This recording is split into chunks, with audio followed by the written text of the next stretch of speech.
आज ये इस कार्यक्रम के अध्यक्ष श्री वीजी गोस्वामी जी को प्रणाम करता हूँ और मंच पर जितने लोग उपस्थित हैं सभी को मेरा प्रणाम। आप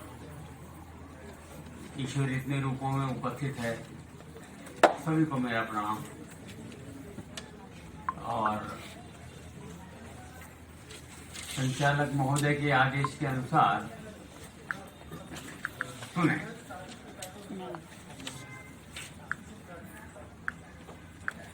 मतलब गोस्वामी जी आप सुने, आपको समझते धीरे से क्या चले गए।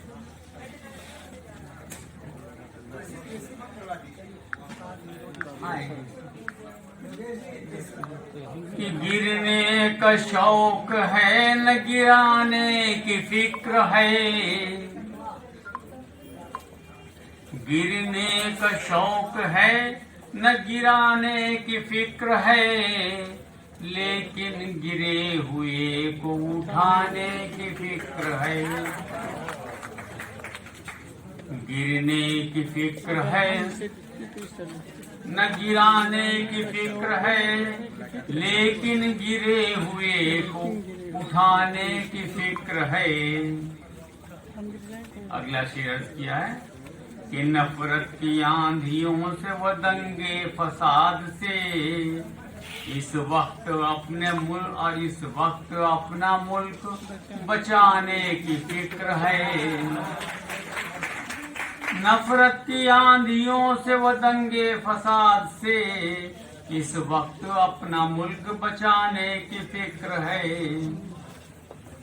और अगला ख्याल हाजिर कर रहे हैं कि आंसू पसंद लोग बहुत हैं मगर हमें, आंसू पसंद लोग बहुत हैं मगर हमें रोते हुए बशर को हंसाने की फिक्र है। और अगला, हिम्मत करे न कोई मोहब्बत के कत्ल की, सबको गले से अपने लगाने की फिक्र है। और ये शेर देखें कि कैसे बचाएं गांव कचहरी के जाल से, कैसे बचाएं गांव कचहरी के जाल से, झगड़े जमीन और जर के घटाने की फिक्र है। और ये आखिरी शेर कि रखता कहाँ है कोई किसी की खबर यहाँ, रखता कहाँ है कोई किसी की खबर यहाँ, पागल हम ही हैं हमको जमाने की फिक्र है। पागल हम ही हैं हमको जमाने की फिक्र है। और मक्ता मुलाजा कर रहे हैं, आपस में दिन ब दिन जो बढ़ी दिख रही दरार, आपस में दिन ब दिन जो बढ़ी दिख रही दरार, विश्वास वो दरार मिटाने की फिक्र है।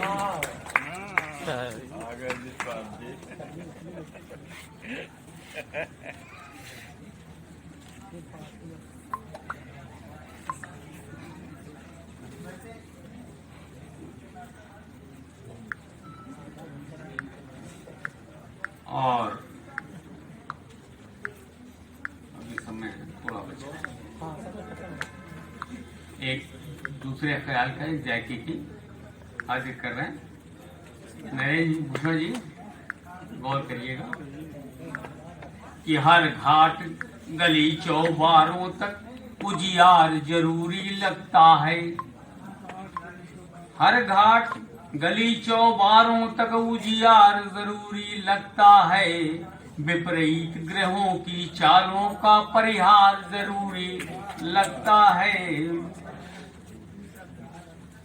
जनजीवन के कल्याण हेतु कलुषित परिदृश्य बदलने को इस भरत भूमि के घावों का उपचार जरूरी लगता है। घर खेत बाग खलिहानों की आबरू बचाने की खातिर कुछ कीड़ों और मकोड़ों का संहार जरूरी लगता है।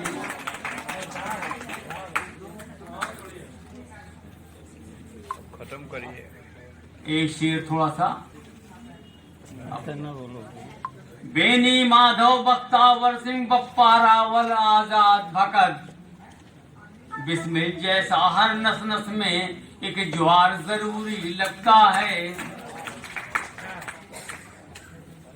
चाणक्य विदुर के आप्त सूत्र लागू करने के दिन आए।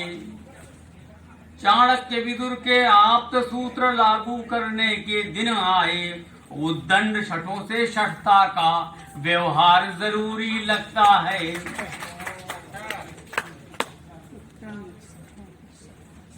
एक यज्ञ देश में शांति हेतु सदुद्देश्यों की प्राप्ति हेतु निस्सीम गगन तक वेद मंत्र गुंजार जरूरी लगता है। और अर्ज किया है कि देखें कि गणपति गिरीश दुर्गा श्री हरि हनुमंत लाल का सुमिरन कर कुछ कहें आत्मरक्षार्थ शत्रु पर वार जरूरी लगता है।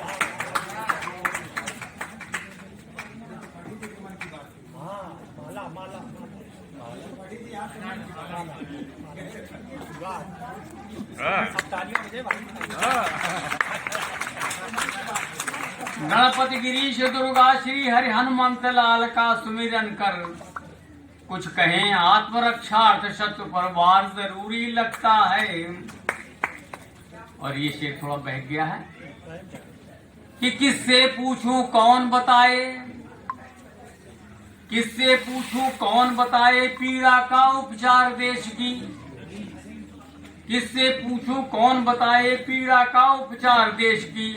क्या आदिम युग का मूल मंत्र हथियार जरूरी लगता है। और मक्ता हासिल कर रहे हैं कि विश्वास अगर इस संकट का मुझसे पूछो हल कह देंगे। विश्वास अगर इस संकट का मुझसे पूछो हल कह देंगे। मुझको तो देशवासियों में बस प्यार जरूरी लगता है। और सोच रहा हूँ इसी के साथ रहमत तमाम के अंदर ही बहुत आभार सर। माँ वाणी को प्रणाम करती हूँ, समृद्ध मंच को प्रणाम, आप सभी की पावन उपस्थिति को नमन करती हूँ। और बिना कोई भूमिका बनाए एक गजल पेश खिदमत है, सुनिएगा। बुरी सोहबत से दानिस्ता निकलने की जरूरत है। बुरी सोहबत से दानिस्ता निकलने की जरूरत है। कदम बहके जो अब उनको संभलने की जरूरत है। धनी हिम्मत के जो उनको असंभव कुछ नहीं लेकिन, धनी हिम्मत के जो उनको असंभव कुछ नहीं लेकिन मुताबिक वक्त के थोड़ा बदलने की जरूरत है। डगर मुश्किल है, डगर मुश्किल है पर बढ़ते कदम थकने नहीं देंगे। डगर मुश्किल है पर बढ़ते कदम थकने नहीं देंगे। हमें कुछ दूर उनके साथ चलने की जरूरत है। भलाई मुल्क की किस्में बखूबी है पता हमको। भलाई मुल्क की किस्में बखूबी है पता हमको। जवानी को सलीके से मचलने की जरूरत है। बहुत बहुत धन्यवाद। वतन पर जान लुटाने का है जज्बा यदि जवानों में। वतन पर जान लुटाने का है जज्बा यदि जवानों में। हमें भी बस उसी जज्बे में जलने की जरूरत है। कहा श्री कृष्ण ने, कहा श्री कृष्ण ने अर्जुन अगर वन जा रहे हो तो, कहा श्री कृष्ण ने अर्जुन अगर वन जा रहे हो तो तुम्हें संकट को अवसर में बदलने की जरूरत है। कभी मत कैद को बनने दो तुम आराम की मसनद। कभी मत कैद को बनने दो तुम आराम की मसनद के पिंजड़ा तोड़ पंछी को निकलने की जरूरत है। मुसलसल ऐसी खामोशी, मुसलसल ऐसी खामोशी तबाही देख सकती है। मुसलसल ऐसी खामोशी तबाही देख सकती है। सभी को एक होकर अब उबलने की जरूरत है। और मक्ता मलाइजा कीजिएगा। मोहब्बत को इबादत में बदलते देख कर श्वेता, मोहब्बत को इबादत में बदलते देख कर श्वेता, ए पत्थर दिल तुझे भी अब पिघलने की जरूरत है, ए पत्थर दिल तुझे भी अब पिघलने की जरूरत है। बहुत बहुत शुक्रिया।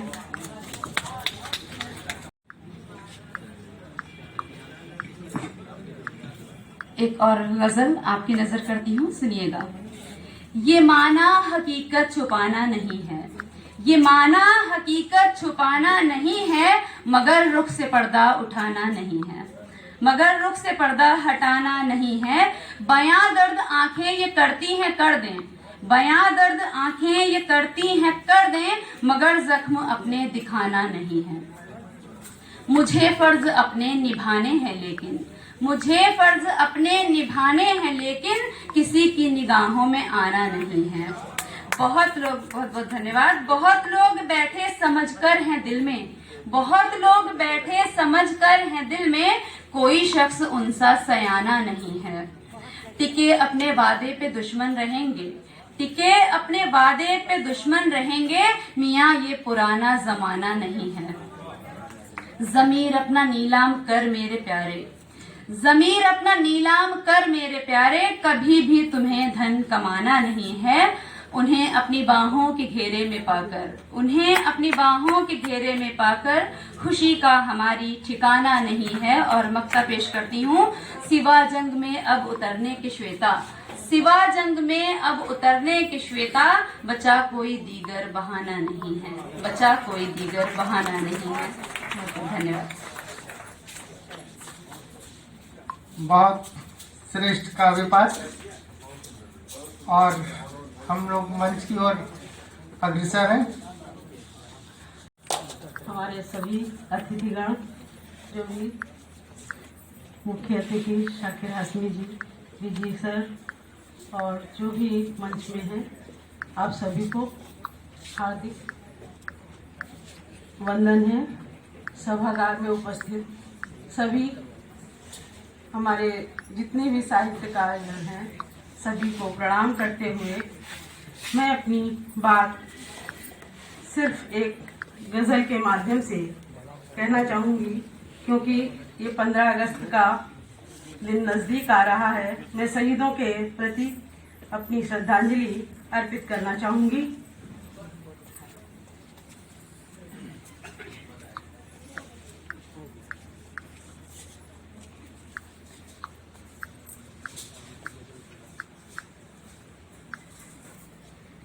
हमारे दिल से उन सभी की याद भूलती नहीं, हमारे दिल से उन सभी की याद भूलती नहीं, जो सो गए वतन पे आज उनकी जिंदगी नहीं, जो सो गए वतन पे आज उनकी जिंदगी नहीं।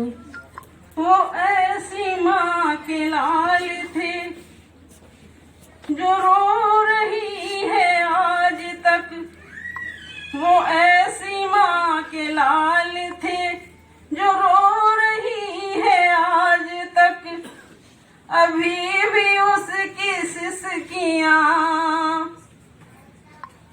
अभी भी उसकी सिसकियाँ रुकी नहीं, रुकी नहीं, जो सो गए वतन पे आज उनकी जिंदगी नहीं, जो सो गए वतन पे आज उनकी जिंदगी नहीं। किसी की मांग का सिंदूर मांग में नहीं रहा, किसी की मांग का सिंदूर मांग में नहीं रहा, खड़ी है वो अधीर सी, खड़ी है वो अधीर सी, पर आँख में नमी नहीं, खड़ी है वो अधीर सी, पर आँख में नमी नहीं, खड़ी है वो अधीर सी, पर आँख में नमी नहीं, खनकती चूड़ियाँ नहीं, चूड़ियां नहीं, लबों पे लालियां नहीं, खनकती चूड़ियां नहीं, लबों पे लालियां नहीं, बुलाने पर भी मौन है, बुलाने पर भी मौन है, लबों पे है हंसी नहीं, लबों पे है हंसी नहीं, है उनकी जिंदगी नहीं। वो लाल जिनकी लोरियां, वो लाल जिनकी लोरियों की गूंजे आज सुन रहे, वो लाल जिनकी लोरियों की गूंजे आज सुन रहे, उन्हीं के सिर पे आज देख लो, उन्हीं के सिर पे आज है पिता की रहबरी नहीं, उन्हीं के सिर पे आज है पिता की रहबरी नहीं। बहन वो जिसके हाथ में, बहन वो जिसके हाथ में है आज भी वो राखियां, बहन वो जिसके हाथ में है आज भी वो राखियां, जो भाई की कलाई में, जो भाई की कलाई में बंधी नहीं, बंधी नहीं, वो ऐसी माँ के लाल थे जो ऐसी भी रही नहीं, जो सो गए वतन पे आज उनकी जिंदगी नहीं, जो मिट गए हैं हिंद पर, जो मिट गए हैं हिंद पर, वो हिंद का नसीब थे, जो मिट गए हैं हिंद पर, वो हिंद का नसीब थे, गगन में वो चमक रहे, गगन में वो चमक रहे, जमीन पे जिंदगी नहीं, गगन में वो चमक रहे, जमीन पे जिंदगी नहीं, जो सो गए वतन पे आज उनकी जिंदगी नहीं, जो सो गए वतन पे आज उनकी जिंदगी नहीं। धन्यवाद।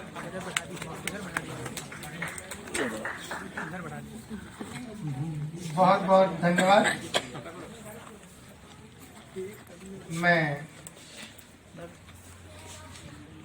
विशिष्ट अतिथि आदरणीय विजय त्रिपाठी जी से निवेदन करूंगा। वो मैं क्या कहता हूँ आप लोग जानते हैं। अच्छी संख्या है, बहुत सारे लोग तो हैं जिनका इस किताब में जिनकी रचनाएं हैं, कुछ हम जैसे लोग भी हैं जिनकी रचनाएं इस किताब में नहीं है और सूचना भी नहीं मिली इसलिए नहीं है। और ये नहीं ऐसा कैसे हो रहा है। देखिए सर्वेश पांडे जी ने सूचना नहीं दी, हमारे सबसे नजदीक रहते हैं इनकी है, तो वैसे ये भी अच्छा है जितना विवाद संपादकों में हुआ। पता नहीं रचना का क्या होता। तो है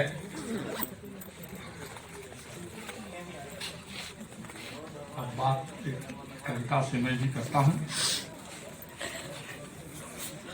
कि शांति का जब समय हो लिखो शांति। आपका दायित्व है, इसलिए कि शहीदों के साथ जितना अन्याय हुआ इस देश के इतिहासकारों ने किया।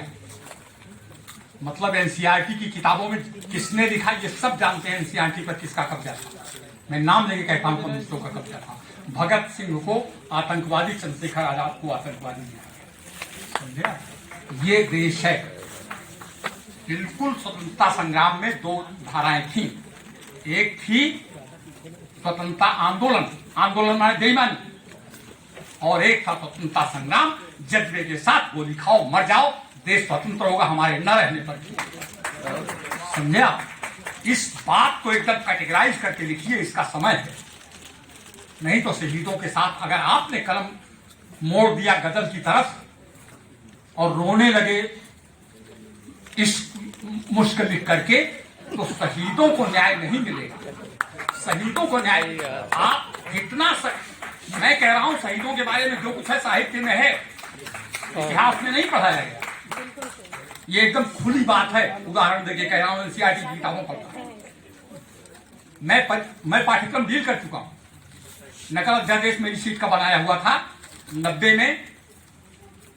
जैसे एक श्रीमान जी आए, उन्होंने कहा कि श्याम नारायण पांडे और भूषण को पाठ्यक्रम से निकालिए। मैंने अपने हाथ से निकाला। नकल अध्यादेश फाड़ के उन्होंने फेंक दिया, कहा नकल कराएंगे। और केडी सिंह बाबू में वो लिए थे, क्या कहते हैं, शपथ लिए थे।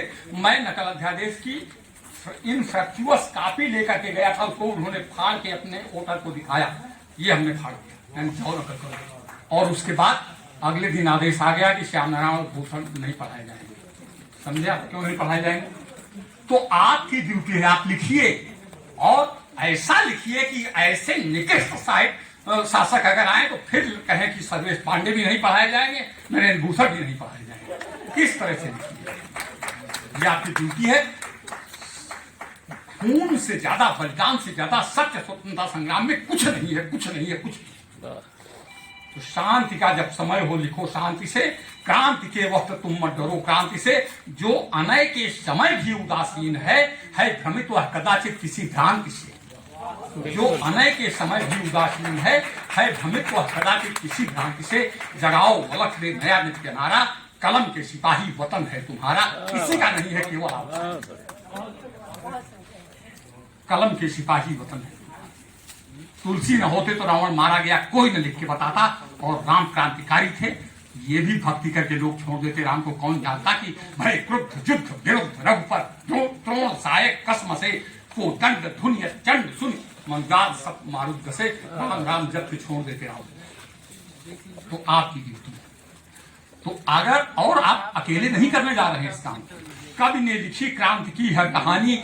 माखनलाल चतुर्वेदी जी सवेरे छूटते थे, दिन में फिर लिख देते थे, फिर जेल में भेज दिए जाते थे। वो स्वतंत्रता संग्राम सेनानी ऐसे कवि हैं जो सबसे अधिक जेल गए। तो कवि ने लिखी क्रांति की हर कहानी, दहकती जवानी में भर दी रवानी। पढ़ो तो जरा जब्त गीतों की भाषा, जिसको जब्त कर लिया अंग्रेजों ने। पढ़ो तो जरा जब्त गीतों की भाषा। ऐसे ऐसे कहना मतलब बहुत अच्छा लगता है, लबड़ी झबड़ी करके निकल जाना। सत्य जो है उसको क्यों जब्त की गई वो कविताएं।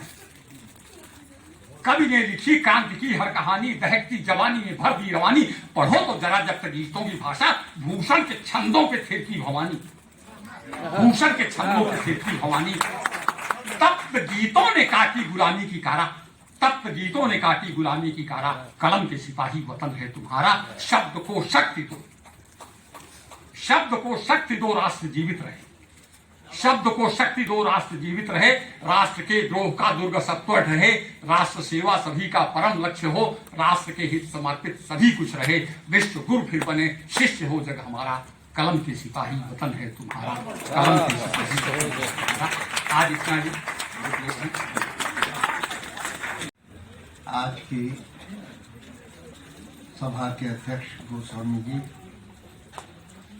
समृद्ध मंच और सभा में उपस्थित सभी मूर्खन विद्वान, आप सबका हार्दिक अभिनंदन, स्वागत। इतनी बातें हो चुकी, मैं क्या कहूँ। आज 2 पुस्तकों का लोकार्पण हुआ। ऐसा लोकार्पण मैंने पहली बार अपने जीवन में देखा, जिसमें संपादक मंडल ने क्या क्या किया और उसके खुलासे से कवियों का, शायरों का चेहरा कैसे कैसे उजागर हुआ, ये बात मैंने पहली बार देखी। बहुत से मैं लोकार्पण मेरे द्वारा देखे गए, लेकिन अच्छी बात है। बातों को दबा देने से सुधार नहीं होता है, और जब बात सामने आती है तो लेखक भी सोचता है, कवि भी सोचता है कि अगर हमसे कुछ भूल हो गई कहीं पर तो हम आगे सुधार लें।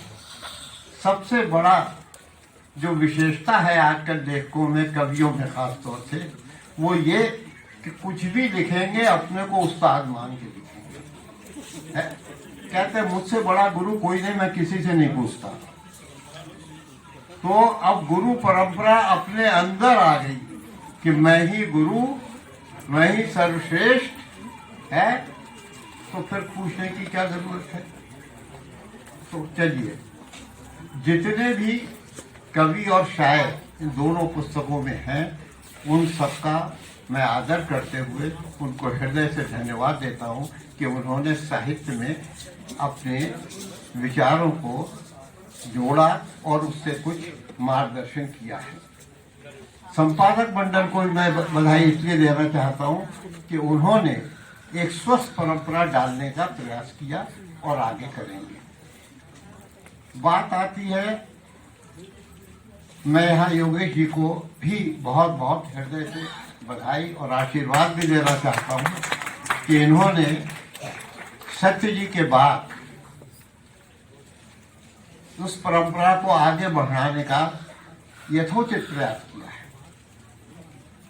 और अच्छी बात है कि लखनऊ नगर में इतने साहित्यकार एक जगह जमा हो जाएं, इतनी देर तक प्रतीक्षा करें और इंतजार ये करें कि भाई हमको भी सम्मानित किया जाएगा, है ये बहुत बड़ी बात है।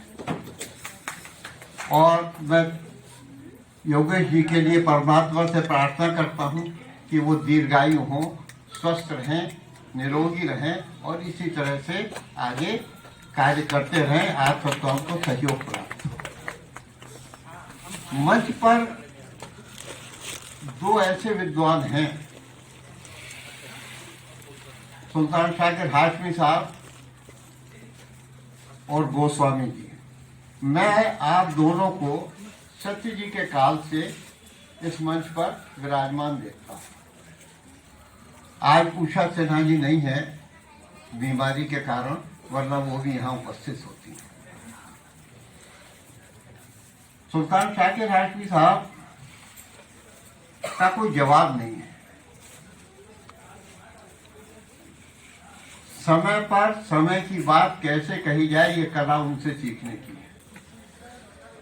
और गोस्वामी जी हंसते हंसते इतनी गूढ़ बात कह जाते हैं कि बाद में हमको चिंतन करना पड़ता है कि क्या उनसे प्रेरित होते हैं।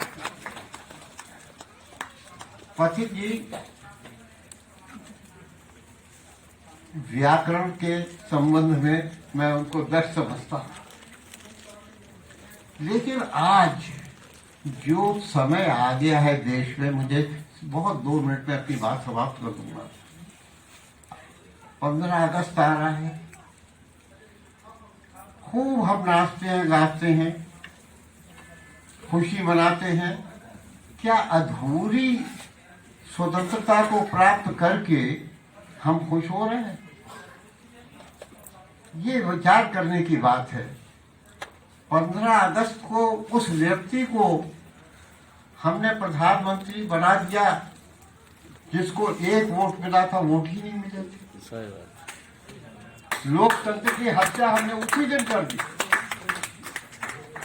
लोकतंत्र की हत्या कर दी। लोग कहेंगे आप ऐसा मत कहिए। गांधी जी राष्ट्रपिता नवाखाली में बैठ करके आंदोलन करने लगे, क्या उनको स्वतंत्रता प्राप्ति की खुशी थी या नहीं थी? मैं कभी कभी सोचता हूं देश बटा क्यों, बंटवारा क्यों हुआ? अगर सबने मिलकर लड़ाई लड़ी थी तो इसलिए तो नहीं लड़ी थी बंटवारा होगा। और आज विचार करिए, दूसरे बंटवारे की तैयारी हो रही है इस देश के अंदर, हो रही है। कहीं बांग्लादेश जैसी स्थिति यह उत्पन्न न हो जाए, सजग रहिए, सावधान रहिए। 15 अगस्त को झंडा फहरा के समय कसम खाइए कि देश का टुकड़ा नहीं होने देंगे, किसी कीमत पे नहीं होने देंगे। और ये काम कलमकारों का है, ये काम साहित्यकारों का है अलग जगाने का। गली गली कूचे कूचे में अलग जगानी है कि अब ये देश नहीं बचेगा। और अगर देश का बंटवारा होगा तो जो देश बटा हुआ है वो इस देश में मिलेगा, वो स्थिति होगी। आज एक और समस्या पैदा हो गई है। आज बांग्लादेश में आया तो मैं देखता हूं बांग्लादेश का हिंदू, नहीं बांग्लादेश का हिंदू कौन होता है? हिंदू तो हिंदू ही होता है ना। धरती पर पैदा होने वाला आदमी आदमी होता है ना। कोई कहेगा बांग्लादेश का आदमी, कोई पाकिस्तान का आदमी, कोई अमेरिका का आदमी, आदमी तो आदमी होता है। तो हिंदू कहाँ का है? हिंदू तो हिंदू है, चाहे कहीं रहता हो, अमेरिका में रहता हो, जापान में रहता हो, स्विट्जरलैंड में रहता हो, हिंदू तो हिंदू है। फिर बांग्लादेश का हिंदू क्या होता है? ये कहिए कि हिंदू का वहां पर हो रहा है। इतनी बड़े वहां पर परिवर्तन हुआ, वहां की सत्ता के खिलाफ हुआ ना। सत्ता में परिवर्तन होता, हिंदुओं पे जुल्म क्यों हो रहा है? इसलिए हो रहा है कि हिंदुओं के खिलाफ बीज बोने का षड्यंत्र चल रहा है और हमारी उदारता हमको गड्ढे में डाल देगी। इसलिए इस उदारता को छोड़िए और उसके बाद तैयार हो जाइए एक नए संघर्ष के लिए। ये साहित्यकारों का कर्तव्य है। अगर ऐसा नहीं करेंगे तो लांछन साहित्यकारों पे, कवियों पर आएगा। उसको फिर मत कहिएगा। मैं अधिक बात न कहते हुए अपनी वाणी को विराम देने से पहले एक बार आप सबको फिर बहुत बहुत धन्यवाद देता हूँ। क्या आप लोग सकते हैं?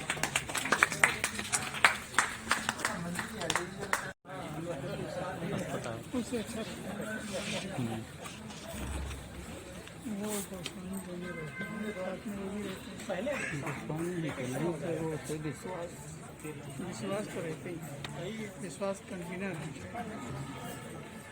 बदलते रहते हैं।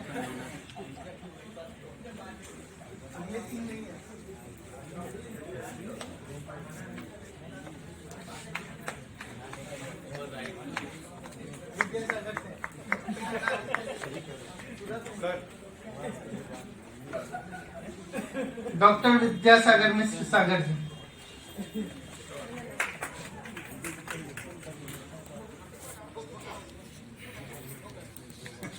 आप सब एकदम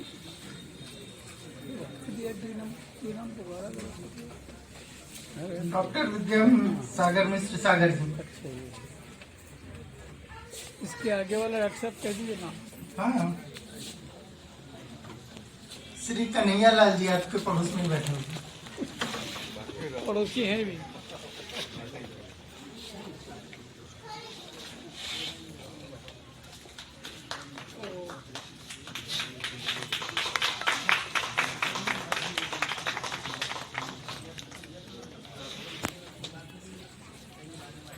श्री कन्हैया लाल जी।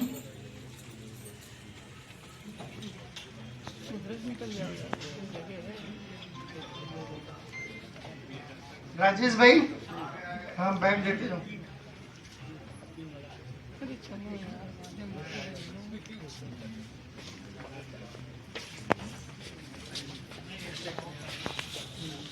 विद्यासागर जी, और आपको सेकंड नंबर पे पैसे।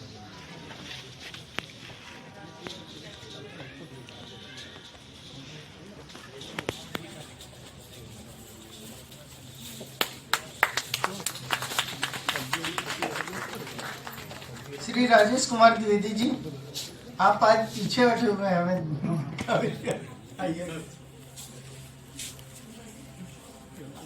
आप आगे आ जाइए बैठने। अरे बैठने के लिए भी नहीं, आप भी आइए।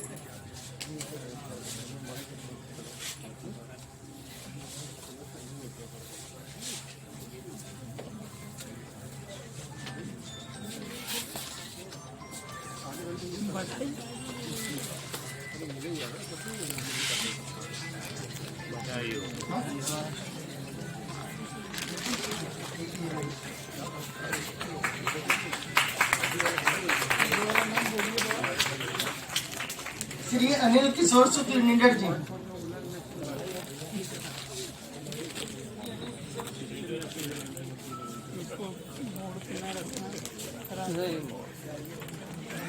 उसको पहले सीधे सीधे रख लो, तब कुछ आपको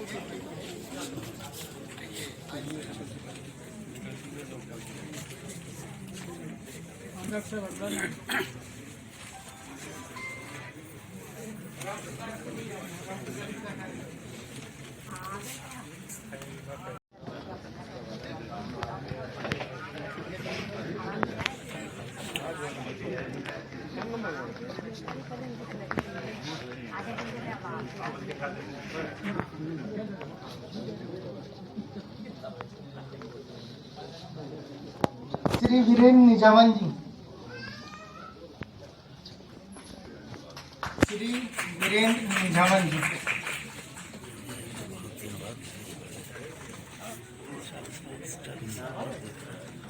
नहीं वहाँ आते हैं लोग नर्सरी में।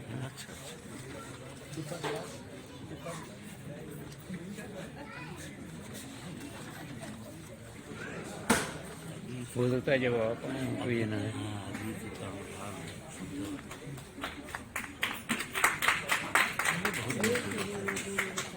श्री तेज नारायण श्रीवास्तव राही जी। सलभ जी को प्रणाम।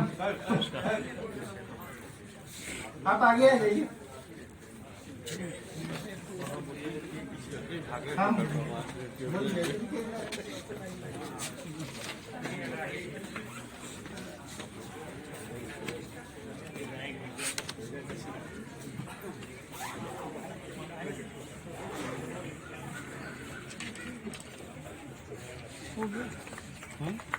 रख लिया प्रणाम पत्र इसमें जो है दिखाई ना सके। सुश्री विजय कुमारी मौर्य विजय।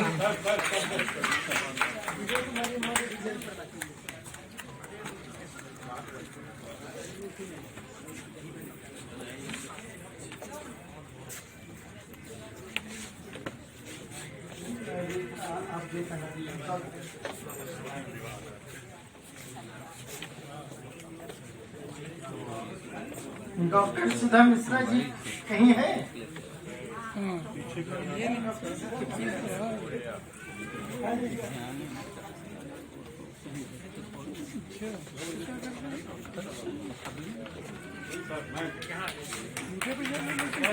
ये भेजते हैं बेचारे। आप भेजते हो सब। हमारा नाम इन्होंने काट रखा।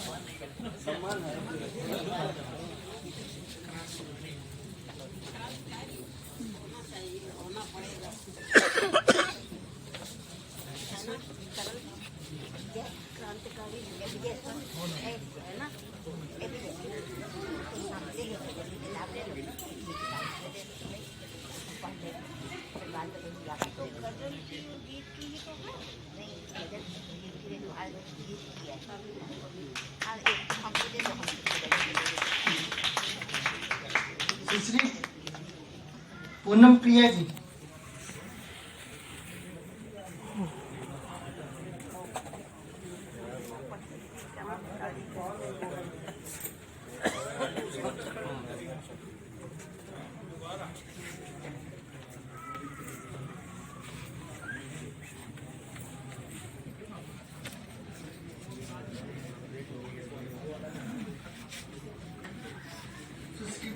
आप देखिए, आप भी जो है बहुत दूर से आई हैं, नैमिषारण्य में रहती हैं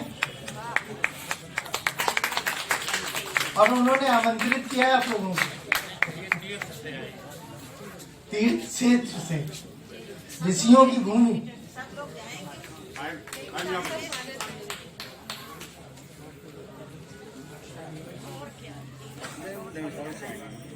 श्री सर्वेश पांडे बीबी जी। और बीबी जी, आपने ये गलत बात की, आपने विजय जी को बताया नहीं।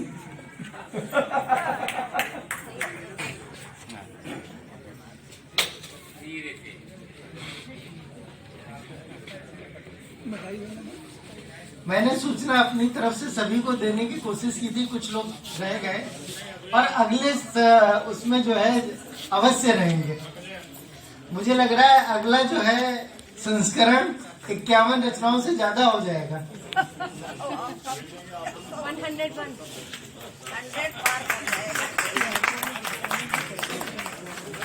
इसकी सूचना अक्टूबर में दी जाएगी, सितंबर में